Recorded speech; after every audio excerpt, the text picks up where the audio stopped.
The basic question you are going to answer is, what do I want within the next 1 to 10 years? I want you to take about 12 to 15 minutes and make a list of at least 50 things you want within the next 1 to 10 years. These are long-range goals. To help you get started with your list, consider these questions. What do I want to do? What do I want to see? What do I want to be? What do I want to have? Where do I want to go? And what would I like to share? Now, with these thought starter questions in mind, answer the basic question. What do I want within the next 1 to 10 years? See how many things you can write down. At this point, don't take the time to describe in detail everything you want. This is the time for you to let your thoughts pour, to write fast and to abbreviate. For example, if you just write down 380, you'll know what that means. You don't have to describe the color and the interior of the car. You'll do that later in this exercise. I want you now just to abbreviate and write fast. Make the list as long as you possibly can.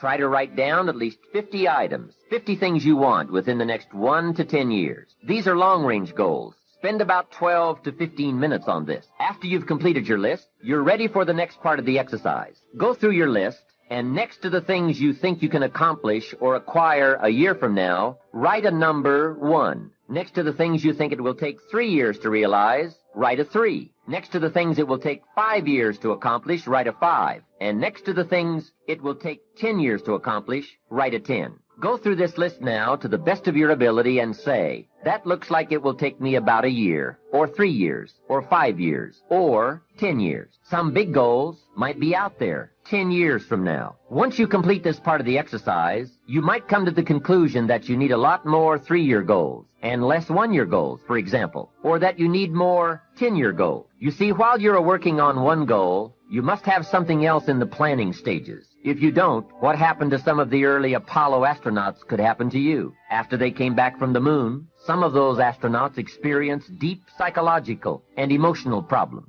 And the reason for that, why, after you've been to the moon, now where do you go? That seemed to be the end, the finish. What later astronauts did was to make sure that they had major projects lined up after they returned from the moon trip. The way you enjoy life best is to wrap up one goal and start right on the next one. Don't linger too long at the table of success. The only way to enjoy another meal is to get hungry. Another thing to check for on your list is that you have included goals for each of these 3 important categories. First, make sure you've listed your economic goals, your goals for income, profit, and productivity. Second, make certain your list includes material items you want, tangibles, such as a home, a car, a boat, furniture, or jewelry. Don't attach the wrong importance to things, but they are important. Third, you'll want to include on your list goals for personal development. Write down all your personal development goals, your goals to be more physically fit, to lose weight, to be more decisive, to be a more effective leader, to be a better communicator, to learn another language. One of my good friends is Tom Brady, and I can tell you he's constantly talking about being in an emergency to get better. Rodney Harrison was telling me the story that when he was a rookie for the Patriots, he got to the gym every day, the workout facility first, every single day. And he walks in one day, there's this new rookie, skinny dude, probably going to get cut, backup kind of dude at Michigan, and he walks into the gym, and this guy's in there working out already. And he goes, "Who are you?" The guy goes, "Hi, I'm Tommy." And Rodney goes, "Yeah, I'm the guy who gets here early." Brady goes, "Oh, yeah, I'm going to beat you every day." And Rodney Harrison goes, "Yeah, right." So, by the way, the team meeting started at 10. This was 6 a.m. They do weights after the meeting. They were the only 2 guys who went to the gym before the meeting, but they were there at 6 a.m. The next day, Rodney gets there at 5:30. Walks in, guess who's already there? Skinny Brady. Harrison's like, "What are you doing?" He goes, "Tommy, I got to get here every day before you." Next day, 5 a.m., Rodney gets there. Guess who's already there? Brady. The next day, Rodney Harrison, you can tell you the story. Rodney Harrison gets there the next day at 4:30. As he walks in the door, Brady's walking out, throws his towel. He goes, "Have a good workout." I'm getting chills right now. And Rodney goes, "Who is this guy?" And Brady goes, "Listen to me, man. I got a lot of respect for you. Nobody on this team is going to outwork me. Nobody in this team is going to outwork me. You're talking about somebody who is, in my opinion, I'm biased. Our lockers are right by each other at our club. Not only the greatest quarterback of all time, not only the greatest football player of all time, arguably the greatest athlete of all time, who has almost no athletic ability. In fact, his sister was a better athlete. 8 AFC championship games in a row. Every other year he's played football, he's been in the damn Super Bowl. Are you kidding me? Really? Really, dude? Really? Unbelievable. That's because he's outworked everybody. Because he's in a crisis to get better every day. It's not like he'd like to. You think Brady might run the mini days I talked about earlier? You think he does? Yes or no? He does. We talk about it all the time. So, here's what happened to me. Last thing I'm going to tell you. I have this hallucination. It's sort of my overall philosophy about my life, and I want to have it for you. I want to say something to you. Tonight, I promise you something. I'll pray for you. I just pray that you're happier. I pray that you win. I pray that the right deals come your way. I'm prayerful for you. I'm telling you, if you have the right business partner in your life, the greatest architect in the world, great things can happen for you. You deserve to win. You deserve to have great things happen in your life. There was a point in time in your life when you were little where you knew you were going to be somebody. He's just going around getting lined up to be something, and in the back of his mind, he's thinking, there's something else I'm supposed to be doing. There's something else I'm supposed to be doing. There's something else I'm supposed to be doing. Discontentment leads to direction. And out of his discontentment, here comes direction down the road. And Elijah, who just got out the cave, and he's looking for Elisha, and he comes up to him, and he exposes him to something. He comes in there with his old restaurant stuff, and he exposes him to something, and his mantle passes over him, and all of a sudden, Elijah cannot work in the secular arena anymore. Even if it means he has to take a cut in pay. Even if it means he has to burn the ox, he has to boil the ox and burn the plow, he has got to go with the man of God. Even if he doesn't become the heir apparent to what his parents wanted him to be, he is called to the man of God. Even if he doesn't have the prestige of controlling 12 yoke of oxen, he gives up all of that because he is exposed to destiny. That's what support ministry is made out of. People who are exposed to destiny. They're not people who working in the church because they couldn't work anywhere else. They should be people who could have been working in the secular, making even more money, doing something even more influential and more important. But as their love for Christ grows, they give their life to ministry. Even when the check isn't as big and the notoriety is not as much, they recognize that it was God that blessed them to go to school, to learn what they learn, or do what they do, or know what they know, that they are technically endowed because God wanted to use them in the kingdom. And they are not following the zeros, they are following the purpose and the call of God. And they're willing to boil their ox and burn their plow to be in the center of their destiny. They are called to walk with God. And I'll tell you what triggered me on this is thinking about how can I add the most value here? And engagement is one of those, new flash words in the corporate culture we all hear about. Oh, full engagement, partial engagement. But it's really true. Engagement plays such a huge role. And some of the studies that are out right now are mind-boggling. Have you seen the recent studies that they've done? 142 countries asking workers around the world, how would you describe yourself? Fully engaged, partially engaged, disengaged, aggressively disengaged. And guess what they found out? Throw it up there. Around the world, in 142 countries, they found out that 13% of employees worldwide said they were actually engaged in their work. Now, for us in this room, you'd say that's absurd, there's something wrong with the survey. Well, you'd be right. In a room like this, it's full engagement, or at least a lot fuller engagement. America has the highest engagement of any country in the world, it's 29%, which sounds so much better when you're 13. So which would you rather have, a punch in the face or a kick in the stomach? But let's flip that around and say, what does that really mean? It means 71% of people are disengaged at work in the richest, most powerful, most influential country in the world. It's mind-boggling. There was only one study, you'd say, it was a partial. You can see study after study coming up with similar numbers, slightly off, but pretty much the same ratio. Now here's what's really interesting. Of those 71%, there's a group in there, about 24% of them, that are actively disengaged. You know what that means? That means they hate what they do and they hate you.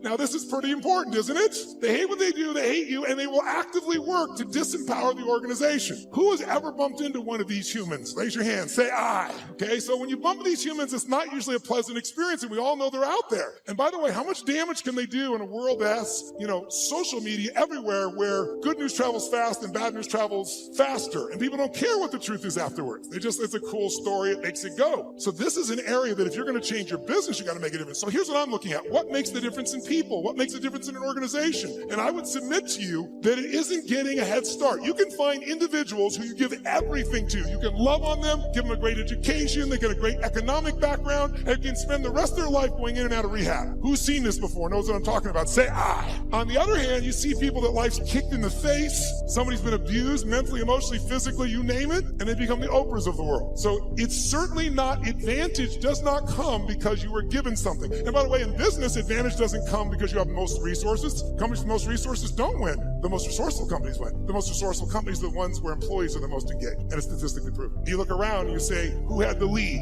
Well, before YouTube, there was Vimeo. They had a year jump. Pretty much the same technology, just didn't engage as many people. Before Google, there was, what happened, Yahoo? If you're out there, what the hell happened to you people, right? Before Facebook, there was, what happened to MySpace? Facebook was more engaging. Engagement is really the new fact. Being able to be fully engaged. And by the way, in your intimate relationship, how important is engagement? Some guys go, very important, I want to put it off as long as I can. No, I don't mean that.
I mean, how many changes took place in 1 year?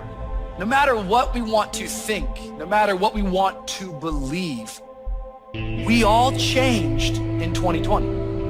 My life changed, my mind changed, my habits changed, my discipline changed. I am not who I was. I want to know, is there anybody in here who can definitively say with evidence by looking at your behavior, not your clothes, that you are not who you were? Some of you, you're even watching this right now, and in just less than 10 months, your whole life looks completely different. And you weren't expecting that. You weren't planning on that. You had no idea those changes were coming. I suppose the question is, did you change for the worse or did you change for the better? Because everyone changes, but not everyone improves. Successful people know how to change with the times. They don't get stuck in a rut, doing the same thing the same way year after year. They're constantly evaluating where they are. They make adjustments so they can improve. We have to stay open for change. We can't get so set in our ways that we won't try anything new. This is why many people don't have any enthusiasm. There's no freshness in their life. Every time an opportunity comes for change, for promotion, because they're not used to it, they shrink back. They don't realize that's what's keeping them from going to the next level. I had a change in my heart. I had a change in my mind. I had a change in my behavior. When he got to change in me, I thought completely differently than I do today. You can see it in my walk. You can see it in my talk. You can see it in my behavior. People I used to run with, I don't run with anymore. Places I used to go, I don't go no more. I know I've been changed. I know I've been.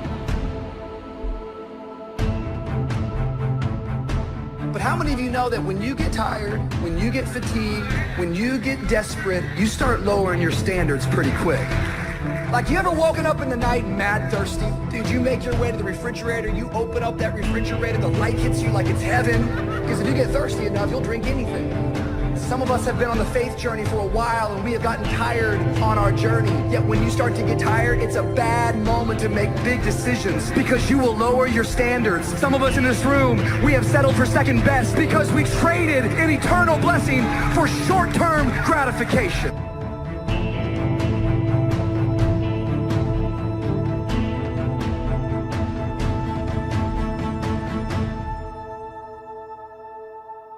Napoleon said, number one, a leader needs unwavering courage. I don't know if I totally agree with the unwavering part of this or not, because sometimes our courage does waver a little. It bend but not break. Courage mounts up, and then sometimes we have the doubts that creep in, and we reach a little deeper to find that courage that overcomes our doubts and our fears.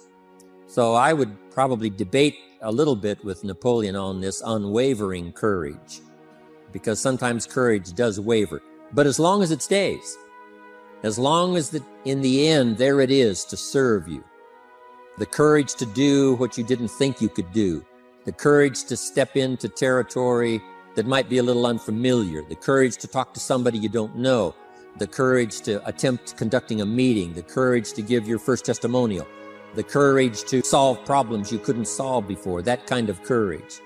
Courage to stand up when it's sort of dark in your corner, the courage to do it when it isn't going your way, seemingly.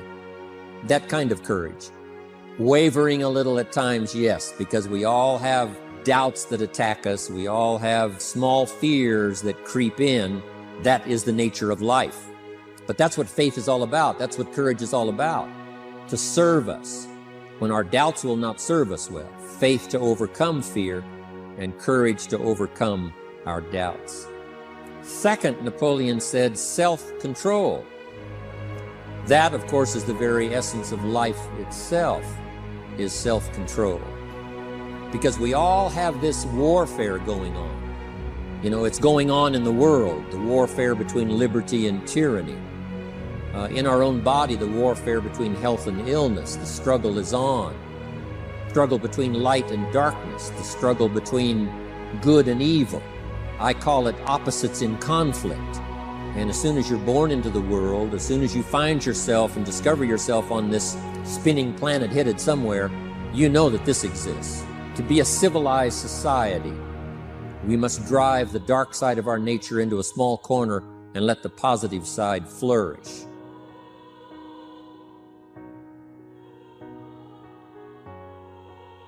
And in the coming days, don't be surprised if God brings new opportunities across your path. Some of you are going to be offered a position that you feel is over your head. Or maybe you single people, God's going to bring somebody new into your life. You'll be tempted at first to play it safe. Think about all the reasons why you can't do it. You've been hurt in the past. You can't get into that new relationship. You're not qualified for that new position. And if you're going to experience God's best, you got to be willing to take a risk. You can't get stuck thinking that it can only happen one way. This life that you're living is one long, big journey. And maybe you hit an obstacle on the way that slowed you down, or maybe put your goal on the back burner, but do not call yourself a quitter. You're already telling yourself that you're a quitter. You put that in your background, and I don't want to see that happen to you because you matter too much. You are not a quitter. You are not someone who gave up. You are simply someone who may have not been ready to face some of the demons that are in your background, who may have not been ready enough to say, you know what, I love myself enough this time to believe myself enough to keep showing up for myself. What would you do with your life if you had it to live over? What is one value, one deep commitment from which you would never budge? Are you proud of how you have been living your life? Have you explored your natural talents, your gifts, by enthusiastically trying a variety of activities? Ladies and gentlemen, a lot of us have so much talent and abilities, we just put them back on the back burner or just left them aside someplace. Never did anything with them, never brought them out here. What are you sitting on? What gifts are you sitting on? Have you resigned yourself to a life feeling that nothing can be done to change your future or your circumstances? Have you been afraid to try something different because you're afraid of how people will react to you or what they will think? Early, we must learn to exercise self-control. Power is a wonderful thing, but it must be exercised properly. It must be exercised to benefit, not to destruction. So self-control is certainly necessary to be a strong leader, so that you can become the best example. The example of having your temper well managed, to having that dark side of your nature under control. The best example of choosing wise words and not being careless, that kind of control. Control of your appetite, control of your desires, so that they fit into the positive side of life and not the negative side. Then he said, a leader must have a keen sense of justice. How very true. Justice we become familiar with, even when we're small. When certain things that happened or were done to us that something told us that wasn't right. Someone did us wrong. We have that sense of right and wrong, and it starts very early. Then we have to have that sense of utilizing what's right and what's wrong so that we develop this sense of justice, this sense of being fair, this sense of being on the positive side, on the right side. To minimize a person's mistakes, they need to have this sense of justice. We have to have justice when we're building an organization. What's fair, what is a good balance, certain rules and regulations, so that all of us have a chance to fit within this framework of fairness, justice, and what's right. Otherwise, enterprise cannot work. Otherwise, we have what we call, in a political sense, anarchy, where there is no justice, when might is the order of the day, power is the order of the day, not the law, not the rule, not what's right, but power. And we would all dismiss that. It's been a catastrophe in the last 6,000 years, the governments that resorted to power instead of democracy, that resorted to intimidation instead of freedom. And we all know the terrible toll that takes. But it takes a toll not only politically in a country or politically around the world, but it takes a toll even in enterprise. It takes a toll in school if a teacher is unfair. It takes a toll in working on a team where someone is unfair, or where the leadership is not fair in the administration of justice. So this is true. A keen sense of justice and what's fair and what's right. Part of this we have to learn as we go.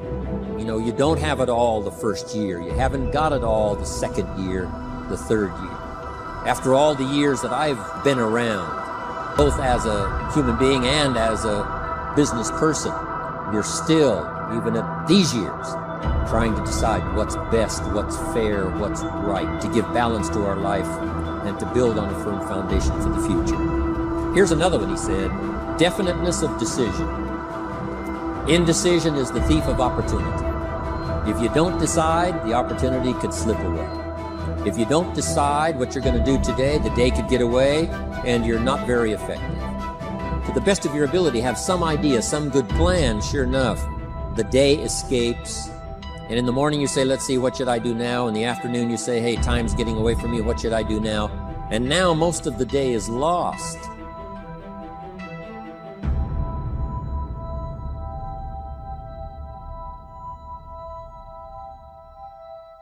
When I know I need to change something, what I do is I change it. I've had people that listen to the podcast and they've reached out to me over the past few years, and one of the main messages that they took and put into action was actually putting things into action. These are just normal people, but they're normal people that knew they needed to make a change. And they decided they were going to make a change, and then they made it. And that is what you can do too. If you have something to change, if you want to change something, change it. Change it now. Find something that you can look at your life that you say, hey, I know I've got a problem in this area, being late. I need to take care of that. Procrastinating. I need to deal with that. Creating an imbalance in my life where I'm spending more time looking at television or having social fun and not spending enough time working on me. See, most people spend more time working on their jobs than they spend working on themselves. And whatever we achieve in life, whatever we create, whatever we're able to manifest comes out of the human mind. So many times, guys, we get distracted by things that we either have no control of or matter nothing to our goals. I want to ask you guys tonight, just do a little favor. And I want you to write down things that you focused on today that held you back from being the person that you want to be. Did you worry about the behavior of someone else, something that you got no control over? Or did you stress about something that hasn't even happened yet? Did you give yourself negative vibes because you're worried about something that you have a fear over? And then I also want you to write down things that you focused on today that helped get you closer to the person that you want to be. Did you eat right? Did you exercise today? What are things that you focused on today that you know are going to make you a better version of yourself so that you can show up stronger tomorrow than you did today? You've been given the dignity of choice. You don't have to repeat this year the same as last year. You can tear up last year's plan, develop a new plan. Now here's the choice on being a human being: to be part of all we were meant to be, or to be all, to strive for all, or half, or some. The choice is up to you to develop one skill or 10 skills. And this is all a matter of choice. And when someone says, no, you ought to learn 4, you got to resist all that, because this is personal dignity. And you don't want to destroy someone's dignity by doing all the oughts and then they feel reluctant to do it. Now we've got problems. Most of the day escapes not being utilized. It doesn't work for you simply because you didn't make those decisions early, at the early part of the day. The decisions we make in the early part of our life sometimes last for a lifetime. The early decisions that you make about what you're going to do with your life, those decisions are vitally important. If you neglect them and don't make them, sure enough, the time passes and the opportunity sometimes is diminished. And sometimes you spend a lot of time now catching up simply because you didn't make those early decisions. So it's the decisions at the first of the day, it's the decisions at the early part of the month, it's the decisions at the early part of the year that greatly determines what kind of year you're going to have. The decisions you make in the early days of your marriage, sometimes those are the decisions that affect the marriage for a lifetime. The decisions you make at the first chance you see opportunity, those decisions, what you're going to do with it, how far you're going to take it, what it's going to be meaning to you in the years to come. Those early decisions are vitally important. Then we need decisions to correct poor decisions, to overcome our mistakes. It's possible, of course, for all of us to make unwise decisions. And at the end of one year, at the end of 1 week, 1 month, or at the end of a few years, we say, that decision cost me too much. Cost me a lot of time, cost me a lot of money, cost me maybe a good relationship, cost me a chance to be productive. But as long as you're alive, there's still a chance to use new decision power to correct the mistakes of decisions that were bad in the past. All of us have the opportunity to do that, but I think Napoleon was right here too. You got to be definite in making decisions so that the opportunity doesn't pass you by. Take advantage. Here's the next one. Napoleon Hill said, a good leader has definite plans. How important that is. So here's what you should do. The lack of plans have lost a month or two, or you've lost a week or two, or maybe you've lost a year and you were 10% effective instead of 100%. Now's the time to change all that and start making some plans. You got to have some plans for your family. All right? You got to take your family along. Don't leave them out. One of the challenges all of us have in making our plans is how to balance everything, to make sure that we don't regret at the end of a year, I spent too much time on that. I spent too much money. And then if you have, say, how can I not do that again? Construct some better plans so that you won't have any regrets at the end of a year to come, 5 years to come, 3 or 4, 5 years to come. But now for you, your plans to be financially secure. You got to have a good plan for your resources so that you find yourself secure regardless of what happens. One more on plans, and that is the plan for your personal development. The plan to be better this year than last year. The plan to take the classes, attend the workshops, do everything you possibly can to show personal progress, not just financial progress, not just the progress of having one more car or one more home, but the progress of personality, the progress of communication skills, the progress in how to deal with people, progress in using your influence so that it multiplies its power by 5 by 10 versus what it used to be. You need those kind of plans. A plan for personal growth, personal development. Next, Napoleon Hill had a good saying. It was something my father had and passed it on to me as a good philosophy. And here's what he said.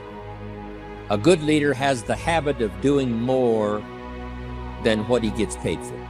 What an incredible philosophy this is. The habit of doing more than you get paid for. It's what we call the service that you put out like seeds in the ground that doesn't bring the harvest immediately, but the harvest is yet to come. It's called like putting out the capital in capitalism.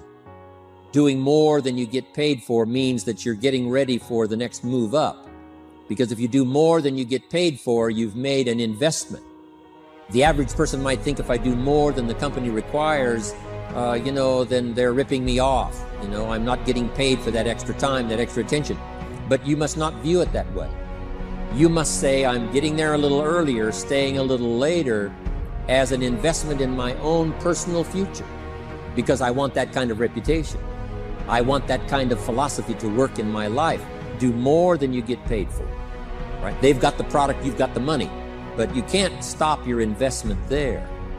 Now you must develop the investment in time, effort, and energy in turning that new customer into a testimonial.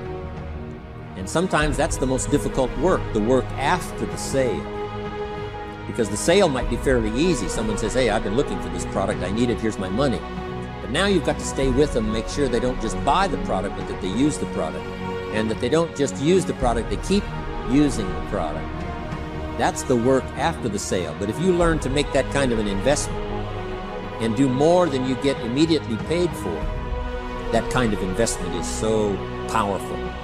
So you do more than you get paid for up front. It's happened for me, making the investment. When I first started lecturing, I talked to high school classes, college classes, service clubs, and I gave it all away. I went and talked for free. Someone said, Mr. Rohn, would you come and do this breakfast talk? I said, sure. Could you do this luncheon talk for this service club? I said, of course. And all of that in the beginning was for free. Primarily because I'd made my fortune, I didn't need the money, but I did it for free. But look what it's made for me by giving that kind of service in those early days. And finally it led to business and led to an enterprise. And I was giving the seminar all those years ago here in Los Angeles, and Mark Hughes was in my audience.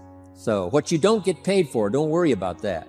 Just render the service with the vision of the future that it'll come back multiplied if you have this kind of habit, this kind of philosophy.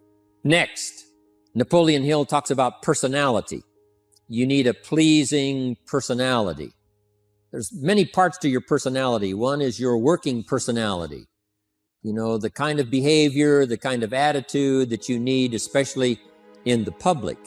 Some things you can kind of get by with being a little careless, maybe in private, but in public, where it counts so much in your paycheck, it counts so much in building your business for the future, your own personality.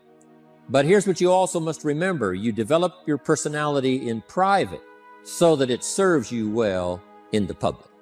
Sometimes we get the mistaken idea, I can be careless with just these few and be more careful when I have 1,000. But see, that doesn't work that way. Careless with a few, sure enough, that will creep into your presentation for 1,000 people. You say, well, I'm only talking to 2 people, it doesn't matter much. That's when it really matters. Because if you'll practice well there, using your personality, using your influence, to get someone's attention, to get them to listen, to get them to participate, the kind of personality that someone says, I'd like to be around this person. They're unusual. They're not like the average person I meet on my everyday experience. That kind of personality. But you've got to practice it behind the scenes. You've got to practice it one-on-one. And if you're effective one-on-one, 1-on-3, 1-on-5, I promise you, that will get you ready to now perform with the kind of personality, the kind of charisma that wins people when you're in front of 500 people, 1,000 people, 5,000. So this is a good point, working on your personality. Here's the best gift you can give someone, and that's the gift of attention. Attention is so powerful. So, same thing you can learn to do. Utilize your personality, utilize your influence, give people the gift of attention. Next, Napoleon Hill said a leader needs sympathy and understanding. We have to develop that early in our lives. All of our lives, we have to look at those that are less fortunate than we are, those who need a helping hand, and especially now we learn to look at those who need an opportunity, those who need a change in their health, those who need a change in their life and in their lifestyle. It's this kind of sympathy and understanding that drove Mark Hughes to construct the company. It took that kind of understanding, that kind of sympathy, that kind of deep emotional feeling. Then Mark understood what it meant to be poor. He understood what it meant not to have. He understood what it meant to be short on finances, on resources. He understood what it meant to lack full formal education. He knew all of those lacks. And instead of crying about it, he said, what I will do is change it for myself, and then I'll help other people that have the same challenge. Lack of education, lack of the money, lack of the resources, lack of good health, faced with all kinds of difficulties they can't solve. I'll get mine solved, and then I'll be strong enough and have the skills to where I can help other people. That kind of leadership quality is so powerful. That kind of understanding. Here's the next one. A leader must have, Napoleon said, a mastery of the details. How very true. All can be lost with just a couple of missing details. The drama is in the details. Someone says, I lost 30 pounds. Well, 30 pounds is 30 pounds, but that's not the drama. The drama is, where were you before? Now someone begins to give us some of the details. And then after they've lost the weight, now how they feel. Now their self-confidence has been restored. Now they feel better about themselves. The drama is in the details. But this is also important in the details of your day, the details of your business, the details of good communication. Master the details. Now here's the next 3. Willingness to assume full responsibility. Mark Hughes says, what happened to me might not have been my responsibility, but what I do about it is my full responsibility. I've had some people did me wrong. In his first couple of business experiences, he was done wrong. Some people ran off with the money. He was left holding the bag. But he said, that's what happened. And I was not responsible for what happened, but I am responsible for saying to myself, now, what am I going to do about what's happened? If a hailstorm destroys the farmer's crop, he wasn't responsible for that. But his responsibility now begins when the hailstorm is over, when he asks the question of himself, what should I do now? Now that this catastrophe is over, now that the damage is done, now what should I do about it?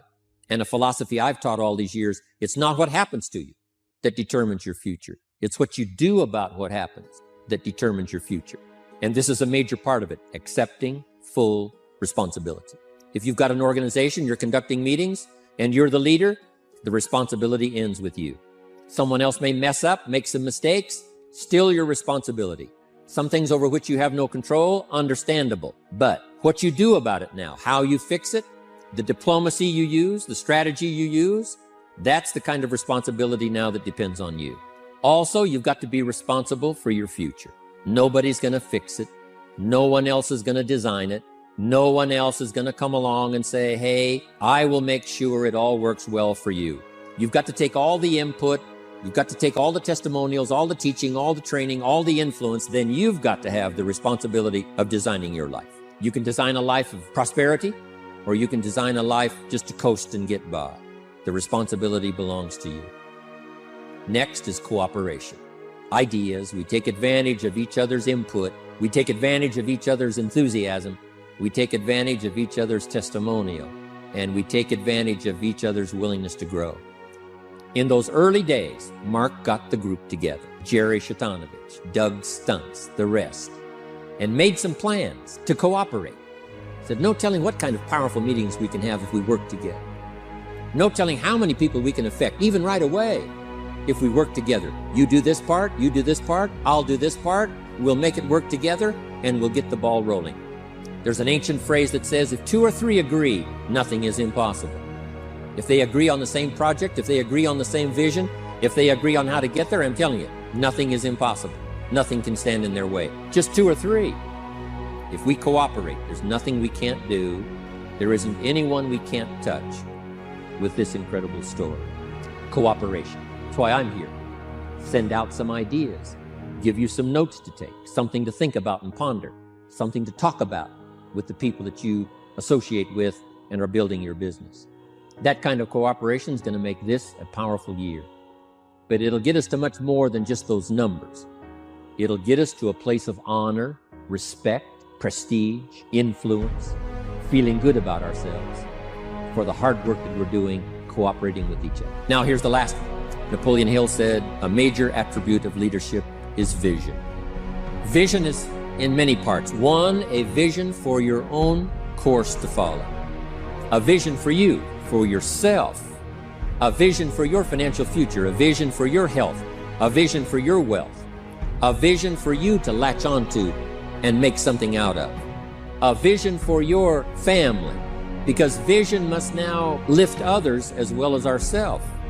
Guess what our family is counting on? That we'll be able to see things that at first they cannot see. That we'll be able to look further into the future than perhaps they will be able to look. The same is true with your organization, the people that are around you. They're counting on your vision. Perhaps you've been there a little longer than they have. Maybe you've been there a lot longer than they have. And they will look to you to help them see things that they can't see in the beginning. And if you will do that, develop that attribute of leadership, I'm telling you, you'll have such a dramatic effect on your organization, it will be unbelievable. A vision for yourself, a vision for your family, a vision for your organization, a vision for the people that you're close to.